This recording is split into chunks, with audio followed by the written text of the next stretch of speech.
Hello and welcome to a Smurd P video, and today we are looking at X-Treme X-men Issue 5, and I've got to say I love Kitty Pryde doing the Homage cover for this finale. It's pretty nice. We got all the team here, a little synthesis here, classic going back in time sort of X-Men look. We've got the issue called Hold the Line by Chris Claremont and Salvador Larroca. You can't get no better team than that, I tell you.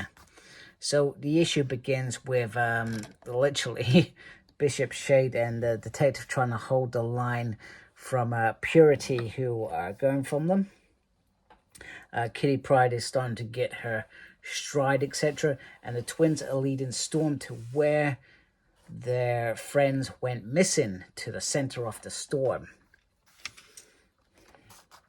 So Wolverine is facing Ogun, and we've got Sanzu and Soul Scream ready to kill the mutants. However, Rogue is not going to have that at all, and well, she takes them out pretty quick, and if I remember correctly, that's the end of them.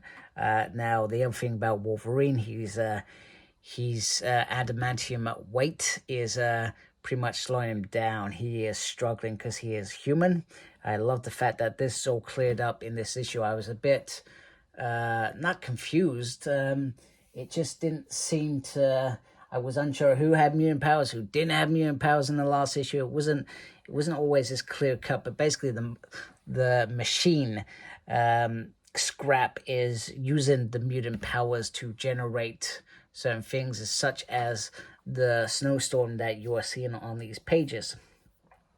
So Ogun is gloating, but Wolverine says, you know what you do when you back somebody in a corner, when their friends and loved ones are going to die, a warrior will come out and they will prevail. And he gets into this point where all he has to do is stab, unfortunately, Brute in the neck, and he is done. So Sage is also given a temptation. She can lose her crap right now, or she can keep control even with a rod thrown at her. She wants to speak to Purity to hopefully teach them. And she says about me, when I'm born a mutant, and when my powers developed, I used those powers to answer questions, solve problems, teach things, etc. One of my other friends, she refers to a lifeguard, used to be a Coast Guard, actually goes out and saves lives. This police officer absorbs flames from fires that were burning, etc. And this is everything that X-Men has been from day one, standing up against prejudice. And I did not say that right, but I'm hoping you know exactly what I said there. It's standing up for what is right against anybody who is discriminated against. And in this case, it's about mutants. You call me a monster. However, if that monster saves your life, you know, is that the same, etc.? Is that what you're going to teach your kids? Is that the legacy you leave? Is that your reflection in the mirror? Because most people that are this way inclined are usually the monsters themselves. And I'm sorry if I've lost some viewers here because you don't agree with me, but it usually is truth, because there's something ugly inside of you, so to speak. And that's what X-Men has been about from day one. Anyway, it's great, and it's a moment she opens up her hands in friendship. And then that's pretty much it. We see this nice big spread of ultimate invasion. So back to the story. So Storm has got up there, and she has this Wolverine claw that I have no idea where it's come from, but she has it, and she is trying to mess up Scrap, etc. She doesn't get very far, and Kitty Pryde comes up there, and much to Storm's delight that her friend is alive. And she realizes that she's intangible, and once again we're reminded that Kitty Pryde's natural state is intangible. So unless they fix this, and she can use her mutant powers to become solid form, she's going to die, basically. So I don't think I ever knew that before. So clearly Chris has written this in somewhere along the line, etc. She also has a magic claw suddenly out of nowhere. No idea, but it's almost as strong as Wolverine's adamantium. I have no idea where these claws came from.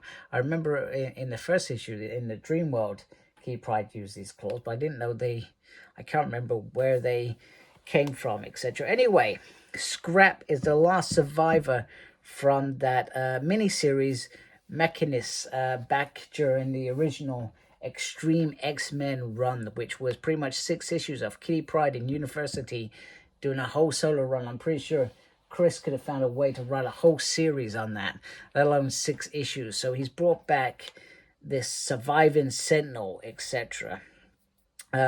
They ask Lockheed to create a distraction, and then he also mentions that people forget how powerful Lockheed is because they just see this nice fluffy dragon. So I love that that bit's dropped in there. What I don't love is the fact that the twins almost melt, and he writes this in there with Remy sort of coming and saving the day and compensating for it. I thought that was a bit bizarre. Anyway, Intangible, Storm and Logan go to impress the old man, who they're both friends, and, you know, Kitty Pryde in particular was taken on his wing in the original Ogun mini story, and they make it work. The powers are released, much to everybody's delight, apart from Ogun. Ogun has come to finish the job, reminding them that they are currently in their weakest position and coming out of this, what they've just fought to be victorious, etc. However, we get Phoenix waking up, we get Gambit's powers reuniting, and he destroys Scrap. He finishes Scrap off, and Storm says, "You don't know us very well. We're ready to take you on," sort of thing. And apparently Ogun's taking Wolverine out. Well, not anymore, because he, in fact, probably kicked him.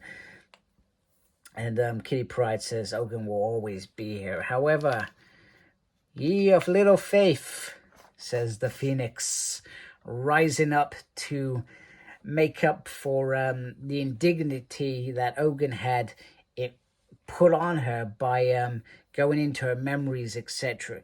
And slowly, I don't know, dissolves him or something. But the important thing is, the Phoenix gets rid of him while showing this all to her friends, etc.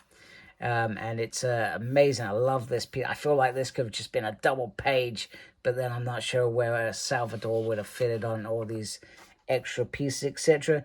Logan thinks so he was a big part of this team at this point, I feel. He was a regular, I'm sure of it. We used to flitter in and come out. I remember he was in God's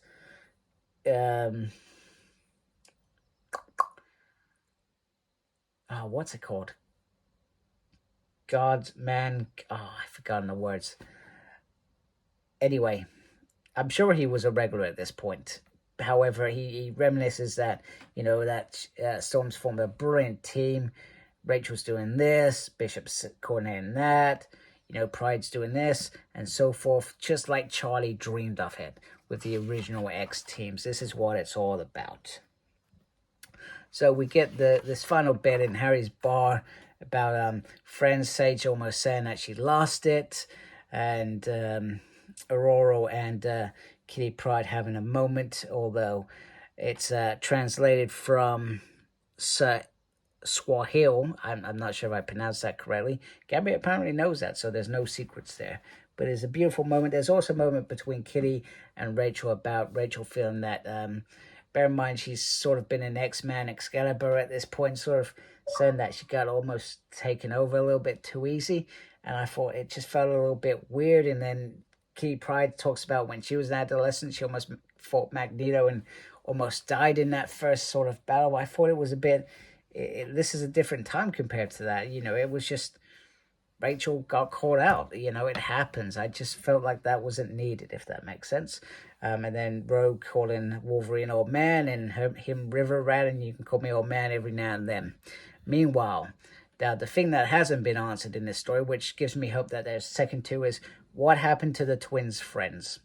This little story's been humming in the background, but it's never really come to fruition of whether they're dead, what, and they obviously spot, I I can't even remember her name, the lady trying to rebuild scrap and taking parts, etc.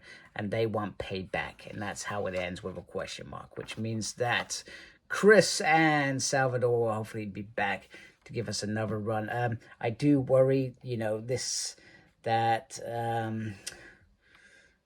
too much can sometimes be too much. But if it's done right, it could be done really well. So I hope that if they do come around for round 2, it's done right. I'm not sure I was a fan of the powers disappearing for a couple of issues, but it's sort of cool how it played out. But I just felt it was a little bit too easy, an easy route rather than doing something different, which, you know, I hope they do come back. We also get this sort of inkling that they're sort of revisiting around, I guess this is similar to X-Treme X-Men. They're giving other writers an opportunity to write around certain periods. So this is written around 176, and this is written around X-23. This one looks very interesting. Is it Chimera? I can't remember. So many things to remember when it comes to X-Men. There's 60 years, for goodness sake. I can't remember everything.